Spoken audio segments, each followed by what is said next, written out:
انعام الدین رکشے والے کا درد، مظہر عباس، 18 ستمبر 2019۔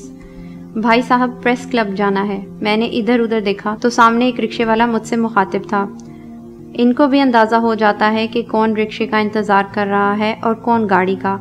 ہاں یار، کمال کے آدمی ہو، مجھے بھی پہچان لیا اور یہ بھی جان لیا کہ جانا کہاں ہے۔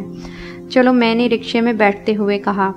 اس مختصر سفر میں اس نے اپنا سارا دکھ درد بیان کر دیا۔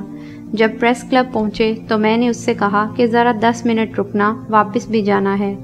ہاں کیوں نہیں، یہ کہتے ہوئے اس نے اپنا رکشہ سائڈ پر کھڑا کر دیا۔ یہ کہانی صرف انعام الدین رکشے والے کی نہیں بلکہ اس ملک کے جمہور کی داستان ہے۔ رکشے، بس، پٹھان کے ہوٹل پر چائے پیتے وقت یا پان والے کے پاس کچھ دیر کھڑے رہنے سے اندازہ ہوتا ہے کہ عام آدمی کا درد کیا ہوتا ہے۔ کمال سیاسی شعور ہوتا ہے ان میں، اصل تجزیہ یہی کرتے ہیں حالات کا۔ سفر شروع ہوا تو اس نے خیریت دریافت کی۔ صاحب، یہاں کیسے آنا ہوا؟ میں نے کہا اہلیہ کا آپریشن ہوا ہے، کچھ دن آنا جانا لگا رہے گا، اللہ بہتر کرے گا۔ یہ کہتے ہی اس نے اپنی کہانی بیان کرنا شروع کر دی۔ صاحب، یہ اچھا ہسپتال ہے مگر میری بیوی کو تو کینسر ہے جس کا علاج یہاں نہیں ہے۔ جس ہسپتال میں لے کر گیا وہاں ڈاکٹروں نے آپریشن کے 7 لاکھ مانگے۔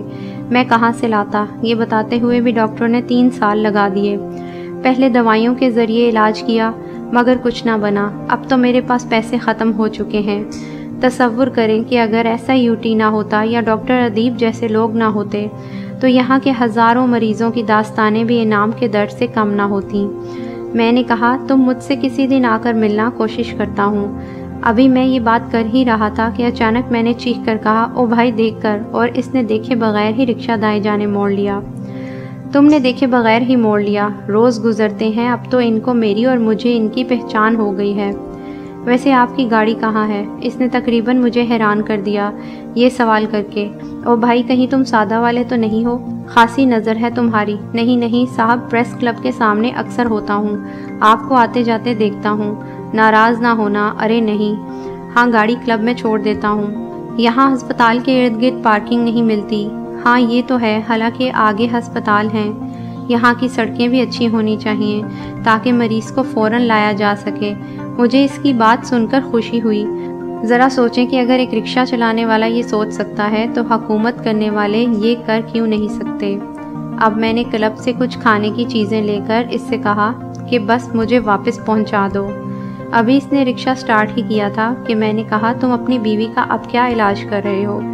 کینسر کے ایسے ہسپتال ہیں جہاں علاج مفت ہوتا ہے۔ جی گیا تھا وہاں بھی، مگر انہوں نے کہا کہ مرض بہت پھیل گیا ہے اور عمر بھی 50 سال سے زیادہ ہے۔ کچھ دوائیں لکھ کر دیں، لینے گیا تو 1300 کی گولی۔ مجھے تو ایسا لگا کہ جیسے کسی نے گولی مار دی ہو۔ صاحب، سنا ہے اب حکومت نے کوئی کارڈ دینا شروع کیا ہے جس سے 7 لاکھ تک رقم مل سکتی ہے۔ ہاں میں تمہیں معلوم کر کے بتاؤں گا، کیونکہ اب میں اس کا علاج تو کرا نہیں سکتا۔ ہاں جب کچھ دن اچھے گزر جاتے ہیں تو 1-2 مرتبہ گولی خرید لیتا ہوں، باقی جو قسمت میں لکھا ہے۔ کوئی 35 سال ہو گئے رکشہ چلاتے ہوئے، جس میں 10 سال بیوی کے علاج میں گزر گئے، باقی اس پریشانی میں۔ صاحب، غریبوں کے نصیب میں ایسی بیماری کیوں نہیں آتی جس پر خرچہ کم ہو؟ مجھے محسوس ہوا کہ اس کی آواز بھرائی ہوئی ہے۔ میں نے اس کے کاندھے پر ہاتھ رکھتے ہوئے کہا، ہمت سے کام لو۔ اتنے میں رکشہ سندھ اسمبلی کے سامنے سے گزارتے ہوئے اس نے کمال جملہ کہا، ان لوگوں کو دیکھیں، ہماری تقدیر کے فیصلے کرتے ہیں مگر ان کی گاڑیاں ہماری گلیوں میں نہیں آ سکتی۔ آپ بتاؤ سیاست کہاں جا رہی ہے؟ میں نے کہا جب ووٹ مانگنے آئیں تو یہ سوال ضرور کرنا۔ اس بار ووٹ تبدیلی کو دیا کہ شاید یہ کچھ تبدیل کریں، مگر ہمارا بوجھ اور بڑھ گیا ہے۔ اب رکشہ اردو بازار کے سامنے سے گزر رہا تھا کہ اچانک ٹریفک پولیس والے نے رکنے کا اشارہ کیا اور رکشہ سائیڈ میں کرتے ہوئے کہا، خیر تو ہے؟ میں نے پوچھا۔ کچھ نہیں، 100 روپے سے شروع ہیں، 20 پر مان جاتے ہیں۔ کچھ ایسا ہی ہوا۔ یہاں دیکھیں، ہزاروں کتابیں سڑکوں پر رکھی ہوئی ہیں، کبھی تو رکشہ گزارنا مشکل ہو جاتا ہے۔ اب ہم واپس SIUT پہنچ چکے تھے۔ میں نے اس کو 100 روپے زیادہ دیے، بولا نہیں صاحب رکھ لو، آگے بھی یہی پولیس والے مل سکتے ہیں۔ میں واپس پہنچا تو ادیب صاحب اور ان کی ٹیم کو کام کرتے ہوئے صرف یہ سوچتا رہا کہ ہمارے حکمرانوں کو صرف 5 کام کرنا تھے، مگر اس میں وہ ناکام نظر آئے۔ دوسرے دن اہلیہ کو گھر لے جانا تھا، اپنی گاڑی لانا پڑی۔ ابھی ہم ہسپتال سے نکلے ہی تھے کہ ٹوٹی سڑک کی وجہ سے جھٹکا لگا۔